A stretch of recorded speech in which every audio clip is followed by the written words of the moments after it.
The bright flash of light outside the International Space Station caught everyone by surprise. Captain Frank Miller looked out the viewport and saw a ship unlike any human vessel. It shimmered with a blue-green glow and was shaped like a giant teardrop. "All personnel to welcome stations," Frank ordered through the intercom. "Our visitors have arrived." The crew moved quickly but carefully. This was humanity's first contact with aliens, and no one wanted to make a mistake. The year was 2157, and after decades of sending signals into space, someone had finally answered. Olivia Sanders straightened her diplomatic uniform and took a deep breath. As Earth's representative, the pressure rested heavily on her shoulders. "Remember the protocols," she whispered to herself. "Slow movements, no sudden gestures. Maintain eye contact if they have eyes." The airlock hissed open. 3 beings entered the station. The one in front stood nearly 7 feet tall with 4 arms and skin that looked like polished copper. Its large, oval eyes blinked sideways rather than up and down. "I am Ambassador Zyke Ferris of the Sorlaxian Confederation," the alien said in perfect English. "We represent 17 spacefaring species across 12 star systems." Frank stepped forward. "Captain Frank Miller of the United Earth Space Command. This is Olivia Sanders, our diplomatic envoy." Olivia bowed slightly. "We welcome you to Earth's orbital station, Ambassador. We are honored by your presence." The aliens' assistants, shorter beings with gray skin and 6 fingers on each hand, whispered to each other. The universal translators, the humans, were caught fragments. Dangerous and unpredictable. Ambassador Zyke Ferris silenced them with a quick gesture from one of his lower arms. "The honor is ours.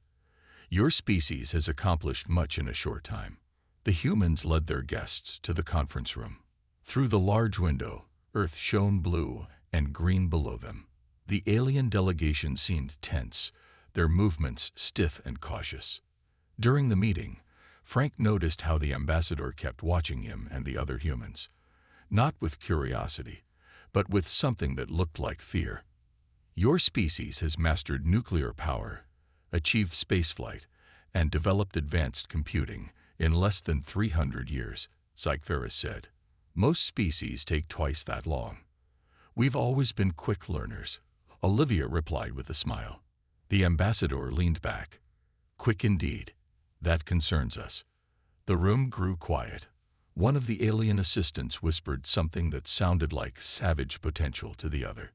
Zyke Ferris continued, "The Confederation believes younger species benefit from guidance.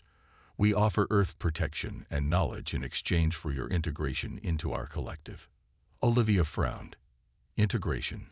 What exactly does that mean, Ambassador?" "Your species would become part of the Confederation as a protected class. We would establish oversight of your technological development, space exploration, and military capabilities." Frank couldn't believe what he was hearing. "You want to control us?" "We prefer the term shepherd," the ambassador said. "Your species is young and volatile. Without proper guidance, you could become a danger to yourselves and others." Olivia's diplomatic smile faded. "Ambassador, while we appreciate your concern, Earth is a sovereign planet. We're interested in friendship and exchange, not oversight." Zyke Ferris's 4 hands clasped together. "I urge you to reconsider. We have encountered humans before." The statement shocked everyone in the room. "That's impossible," Frank said. "This is first contact." "Not with Earth humans," the ambassador clarified. "With your colonists. Long ago, we found a ship of your kind. What we witnessed." The alien's voice grew quiet. "Even the gods of old would tremble at what humans are capable of when pushed too far." Olivia and Frank exchanged worried glances. "Ambassador," Olivia said carefully, "I think we need to know exactly what you mean by that." "In time," Zyke Ferris replied. "For now, please convey our terms to your world leaders.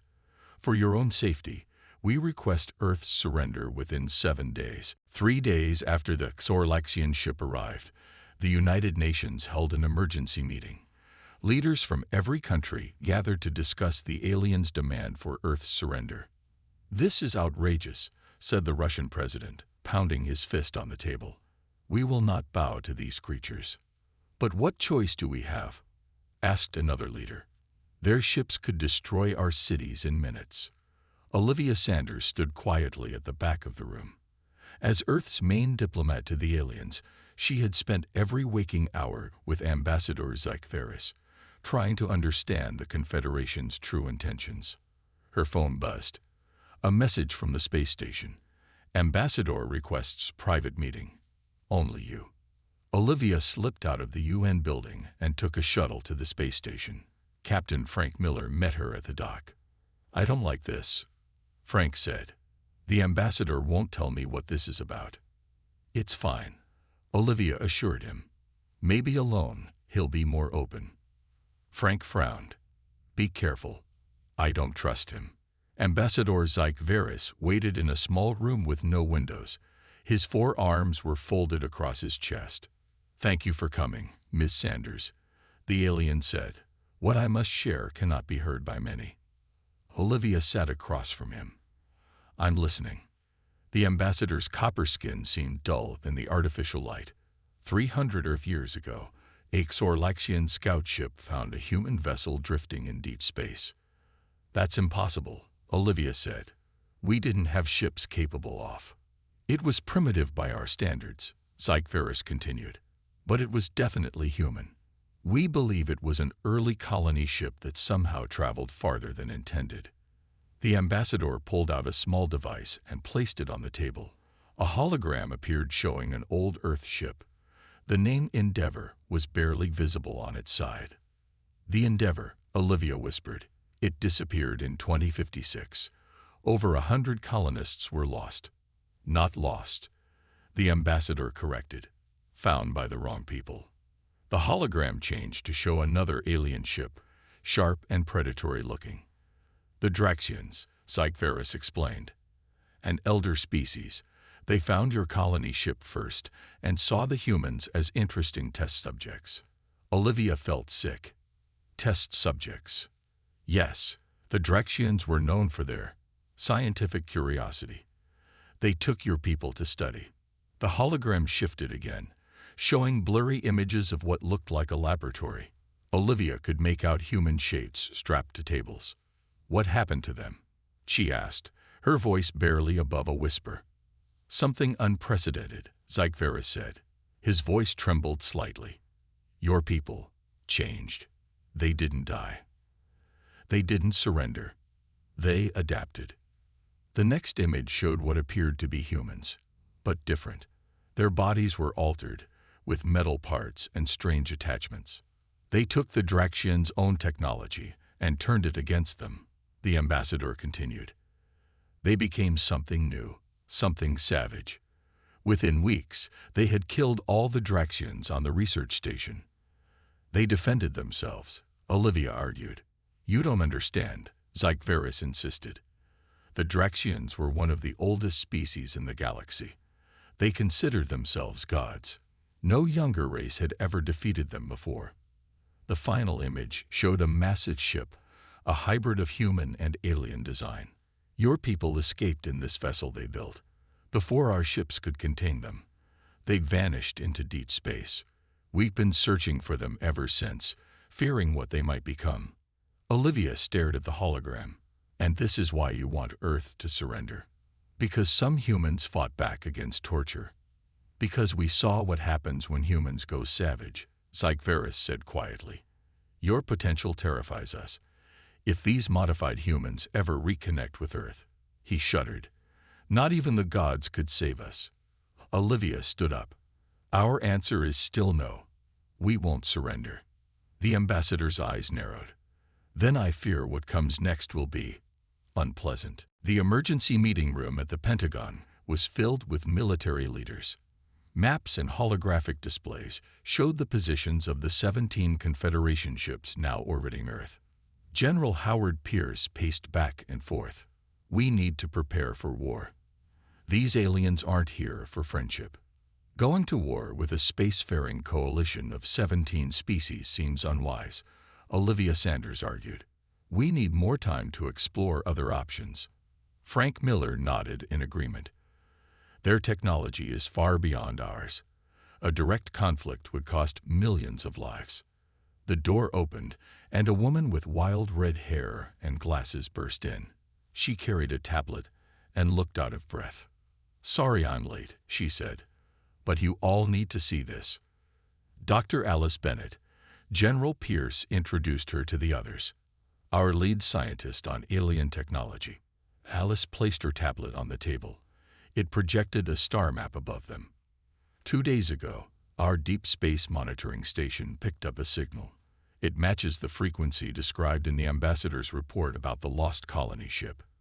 Everyone stared at the blinking dot on the map. You found the missing humans? Olivia asked. I think so, Alice replied. They're about 80 light-years from Earth. The signal was brief, but it contained mathematical sequences that only humans would use. General Pierce leaned forward. Can we contact them? Possibly, Alice said, but it would take years for a message to reach them. Frank looked concerned. If we can detect their signal, the Confederation probably can too. As if on cue, alarms began to sound. A young officer rushed in. Sir, the Confederation ships are changing formation. They're moving into attack positions. Screens around the room showed the alien vessels spreading out to surround Earth. A message came through from Ambassador Sci Virus. Your time to decide has expired. Surrender now or face containment. What does containment mean? Someone asked. Olivia's face went pale. Nothing good. General Pierce turned to Alice. Doctor, how close are you to understanding their technology? We've made progress, she answered. We've been studying the data they shared during diplomatic exchanges. Their weapons, shields, and propulsion systems operate on principles we're beginning to grasp. Beginning to grasp isn't good enough, Pierce said. We need a miracle. Alice bit her lip, then looked up. I might have one. The experimental ship Pathfinder is nearly complete. It's built using what we've learned from alien tech. It can't match their battleships. But it's fast, very fast. How fast? Frank asked. Fast enough to reach the lost colony in weeks instead of decades, Alice said. It uses a modified version of the Confederation's space-folding technology. Olivia's eyes widened. You want to find the lost colonists? Alice nodded. If they defeated the Draxians, they might have technology that could help us. At the very least, we need to warn them about the Confederation. General Pierce considered this. It's risky. The Pathfinder is untested, and we'd be sending our people directly toward the beings that terrify the Confederation. I'll go, Alice volunteered. I know the ship's systems better than anyone. I'll command the mission, Frank added. I've had more space-time than any other captain. Olivia looked at the displays showing the alien ships preparing for attack. We'll need to stall for time. I'll tell Ambassador Sci Virus that we're reconsidering their offer. That should buy us a few days. General Pierce nodded grimly. It's our only shot. Dr. Bennett, Captain Miller, gather your crew. The Pathfinder launches in 48 hours. As they left the room, Alice pulled up information about the ship on her tablet. The sleek black vessel looked nothing like traditional Earth ships. Do you think this will work? Frank asked quietly. Alice looked at him, determination in her eyes. It has to. Otherwise, Earth doesn't stand a chance. Above them, the Confederation ships continued their ominous deployment, weapons pointing toward the blue planet below. The Pathfinder slipped through folded space like a knife through water. Dr. Alice Bennett had never experienced anything like it. Stars streaked past the viewports as impossible distances vanished behind them. Ship status, Captain Frank Miller asked from the command chair. All systems functioning within parameters, replied Alice, checking her screens. The fold drive is performing even better than expected. Ryan Bennett, Alice's husband and the ship's navigator, looked up from his station. We'll reach the signal coordinates in approximately 6 hours.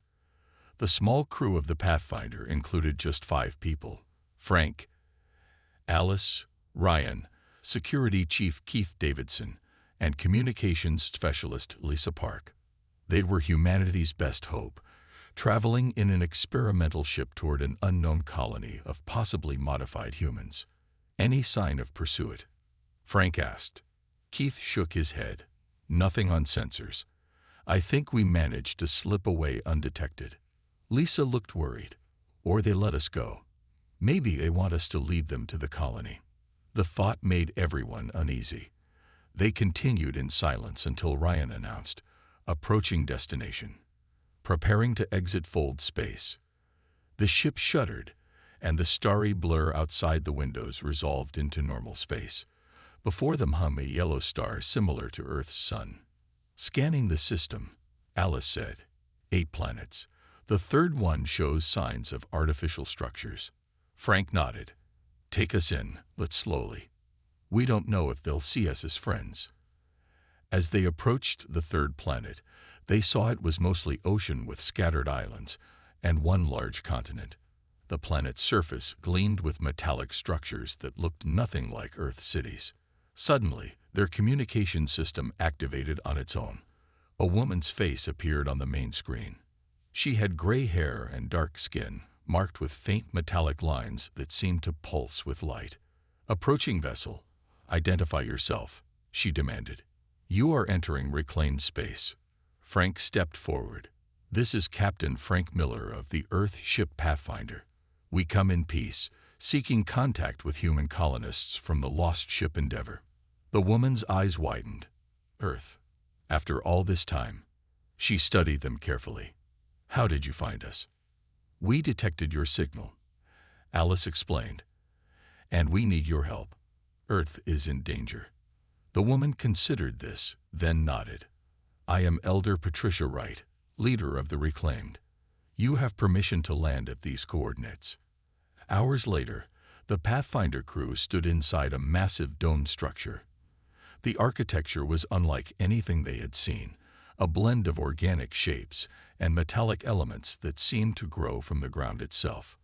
Patricia Wright led them through corridors where other colonists moved about. Some looked mostly human, while others had visible modifications, mechanical limbs, eyes with strange pupils, skin with metallic patterns. What happened to you? Alice asked, unable to contain her curiosity. Patricia smiled sadly. We adapted to survive. The Draxians captured our ancestors 3 centuries ago. They experimented on us, trying to understand human biology and psychology. The Confederation told us you went savage, Keith said, that you killed the Draxians. Patricia's expression hardened. Is that what they said? The truth is very different. The Draxians weren't scientists. They were monsters. They tortured us, took apart living people to study them, injected us with strange compounds. She led them into a large chamber where holographic displays showed historical records. The images were horrifying. Humans in various stages of experimentation, some barely recognizable. We didn't go savage. Patricia continued. We fought back. Some of our people managed to understand the Draxian technology. They used it to enhance themselves, to fight. Yes, we killed our tormentors. Would you have done any differently? Frank shook his head. No, but the Confederation is using this history to justify attacking Earth. They're afraid of what humans might become. Patricia laughed bitterly. The Confederation and the Draxians were allies. They provided the Draxians with test subjects from many worlds. They never expected any of those subjects to fight back successfully. She turned to face them fully. Now tell me about this danger to Earth. Patricia led the Pathfinder crew deep below the surface of the colony. The walls around them changed from the strange metal-organic blend to something that looked ancient and alien. This was a Draxian research facility, Patricia explained. We kept it as a reminder of what we survived. The room they entered was filled with preserved documents and artifacts. In the center stood a large holographic projector. What I'm about to show you has been hidden for centuries, Patricia said. She activated the projector, and a three-dimensional star map appeared. Certain systems glowed red. "These are the worlds where the Draxians collected test subjects," she explained. With the Confederation's approval. Frank stared at the map in shock. "Are you saying the Confederation knew about the experiments?" "They didn't just know. They helped." Patricia pulled up another file. It showed official-looking documents with Confederation symbols. "This is a trade agreement. The Confederation provided the Draxians with test subjects in exchange for advanced technology." Alice walked around the projection, studying it carefully. "Earth isn't marked on this map." "No," Patricia agreed. "The Endeavor was a mistake. Our ship drifted off course into Draxian space. When they found humans, a species they had never encountered before, they were excited by the possibility." The hologram changed to show video footage. The Pathfinder crew watched in horror as Draxian scientists performed cruel experiments on human captives. "Some of us began to change," Patricia continued. "Not just physically, but mentally. We could understand their technology, adapt to it, improve it. That was something the Draxians never expected." She showed them more footage of the human uprising. The modified colonists fought back, using weapons they had created from Draxian tech. "We escaped with whatever we could take," Patricia said. "Then we hid, built this colony, and prepared for the day they would find us again." Keith looked troubled. "Why haven't you contacted Earth before now?" "We tried, decades ago," Patricia sighed. "But the Confederation intercepted our messages. They've been hunting us ever since. They fear us because we did what no other species has done. We defeated one of the elder races." Lisa Park, who had been quiet until now, stepped forward. "The Confederation ships arrived at Earth a week ago. They demanded our surrender. When we refused, they moved into attack position." Patricia's expression darkened. "Then we don't have much time. They'll try to destroy Earth before you can connect with us." Ryan studied a different part of the hologram. "I don't understand. If the Draxians were so powerful, why didn't the Confederation just tell them where to find you?" Patricia smiled grimly. "Because the Draxians no longer exist." She pulled up another file. "After we escaped, the few humans left behind continued to fight. They released a virus they had engineered into the Draxian biological systems. Within months, the entire species was gone." The room fell silent as everyone processed this information. "This is why the Confederation fears humans so much," Alice whispered. "We didn't just defeat the Draxians, we made them extinct." "Not we," Patricia corrected. "Our ancestors did what they had to do to survive. The Draxians would have continued their experiments forever otherwise." Frank turned to her. "We need to get this information back to Earth. The people there need to know the truth about the Confederation." Before Patricia could respond, alarms began to sound throughout the colony.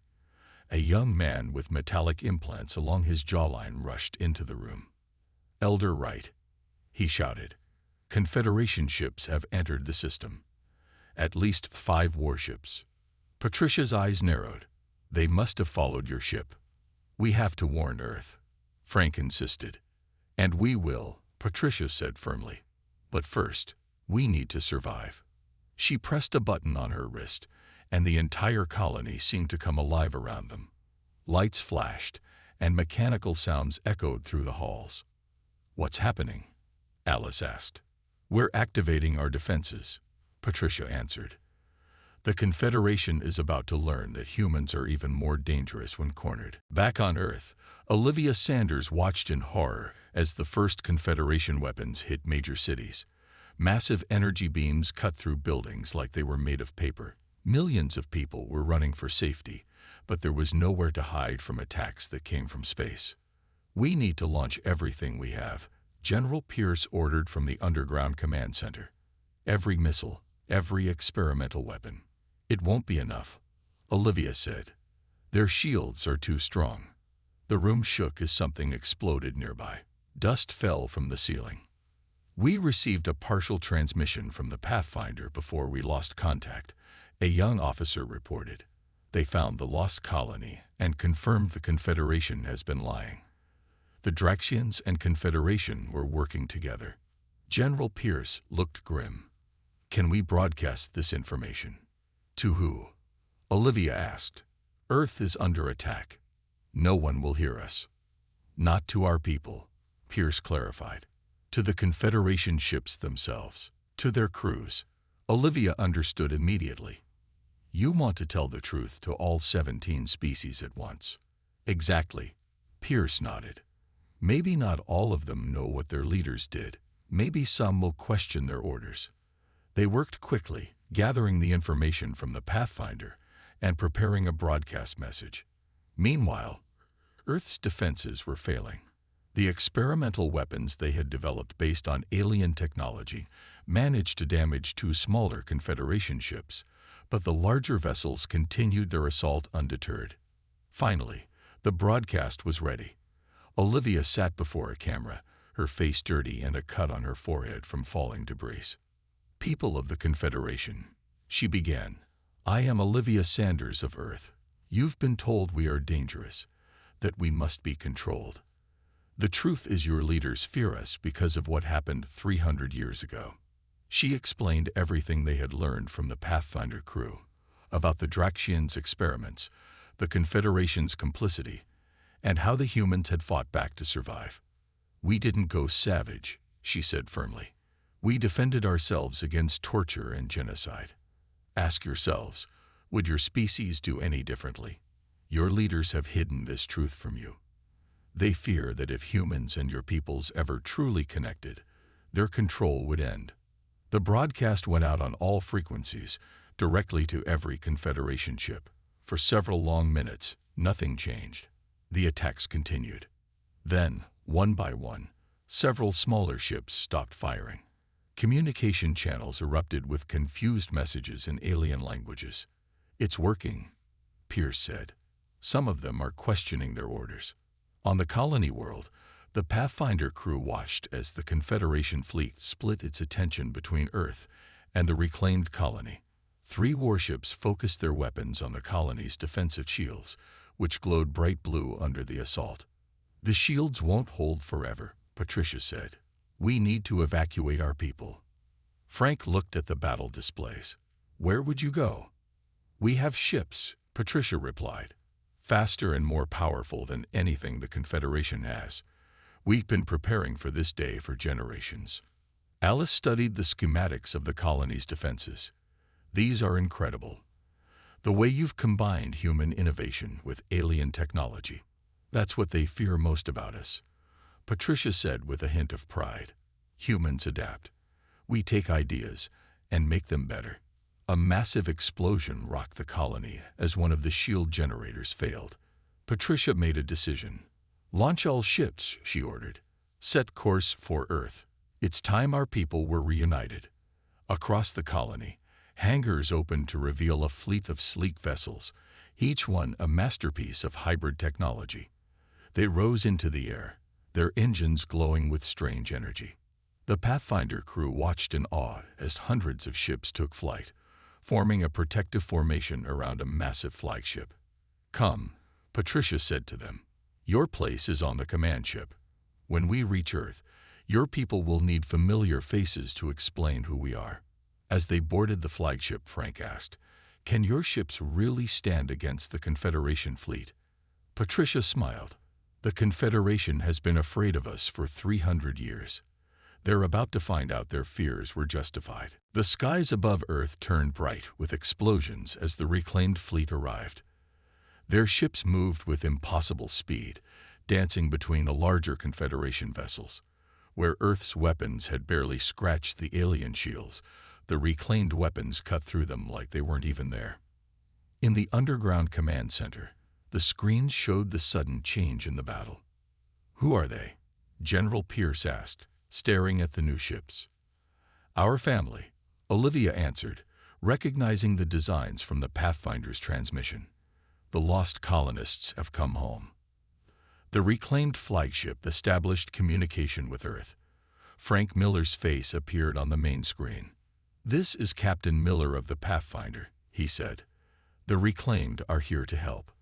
Their technology can stop the Confederation attack. As they watched, the hybrid ships targeted the Confederation's main weapons. Precision strikes disabled the alien vessels without destroying them completely. They're not trying to kill them, Olivia noted. Just stop the attack. The Confederation forces began to retreat. Several ships had already jumped away after Olivia's broadcast revealed the truth about their leader's deception. The remaining ships pulled back to a defensive position. Hours later, in a hastily prepared meeting room, Earth's leaders sat across from Patricia Wright and her advisors. The Pathfinder crew sat between them. "We thank you for your help," General Pierce said formally. "Without your intervention, Earth would have fallen." Patricia nodded. "We've been waiting for this moment for generations, to finally reconnect with our homeworld." "And what happens now?" Olivia asked. "The Confederation is still out there." "Not for long," Patricia replied. 5 of their member species have already withdrawn their forces. They're questioning everything their leadership told them. A soldier entered the room and whispered something to General Pierce. "Ambassador Sci-Fi is requesting to speak with us," Pierce announced. "His ship is surrounded by reclaimed vessels." Patricia's expression hardened. "Bring him." When the ambassador entered, he looked different than before. His copper skin had dulled, and his 4 arms hung limply at his sides. He was escorted by 2 reclaimed guards, their modified bodies making the alien look small by comparison. "You have destroyed a peace that lasted 10,000 years, Sci-Fi said bitterly. "Peace built on lies and exploitation," Olivia countered. "Peace where elder races could experiment on younger ones with your blessing." The ambassador's eyes narrowed. "You don't understand the natural order. Elder races guide, younger races follow. That order ends today," Patricia declared. "Humans don't accept hierarchy based on age. We believe in equality and freedom. And that is why you are dangerous," Sci-Fi hissed. The Draxians were among the oldest beings in the galaxy. They had technology that could move stars. They called themselves gods. And your kind destroyed them in months. Frank stepped forward. "They tortured humans. What did they expect?" "That is what terrifies us most about humans," the ambassador admitted. "You don't accept your place. When threatened, you don't surrender or die like other species. You adapt. You use your enemy's strength against them. You become something new." "Is that going savage?" Alice asked. "Call it what you will," Sci-Fi replied. "But when humans go savage, even gods cannot survive." In the weeks that followed, the Confederation collapsed as more species withdrew. A new alliance formed, led jointly by Earth humans and the reclaimed. Unlike the Confederation, this alliance treated all member species as equals. Olivia found herself working closely with Patricia to establish new diplomatic protocols. One evening, as they looked at the stars from a rebuilt observation deck, Olivia asked the question that had been bothering her. Was Sci-Fi right? Did we go savage? Patricia considered this for a moment. Humans don't go savage. We go protective. We defend what we love. We fight for survival. And we respect others who do the same. She smiled. That's why our new alliance will succeed where the Confederation failed. We understand that every species has the right to exist on their own terms. Above them, ships from a dozen worlds moved peacefully through Earth's orbit. A new era had begun.